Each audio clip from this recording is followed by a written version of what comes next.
আসসালামু আলাইকুম বন্ধুরা, আশা করি সবাই সুস্থ আছেন। বন্ধুরা, একটা দীর্ঘ সময়ে হামলার পরিধি অনেকটা সীমিত পরিসরে রাখার পর হঠাৎ করে রাশিয়া ইউক্রেনের অভ্যন্তরে তার হামলার পরিধি বৃদ্ধি করেছে।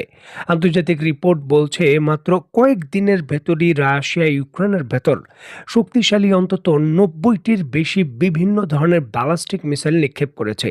এছাড়াও ড্রোন নিক্ষেপের পরিমাণও আগে থেকে অনেকটাই বৃদ্ধি পেয়েছে। রাশিয়ার কর্তৃপক্ষ যেমনটা নিশ্চিত করছে, এইবার তাদের লক্ষ্য হলো ইউক্রেনের যে রাজধানী রয়েছে কিয়েভ, এবং সেখানে বিভিন্ন ধরনের স্থাপনাকে লক্ষ্য করে হামলার যে পরিধি রয়েছে সেটা বৃদ্ধির সাথে সাথে নতুন নতুন আধুনিক অস্ত্র তারা ব্যবহার করছে। রিসেন্টলি তারা পারমাণবিক অস্ত্র বহনকারী যে ওরেসনিক মিসাইল রয়েছে সেটিও ব্যবহার করেছে, যে একটি মিসাইলের ভেতর থেকে অন্তত পক্ষে ৩৬টি বিভিন্ন ধরনের ওয়ারহেড বের হয়ে নিখুঁতভাবে আক্রমণ করতে পারে।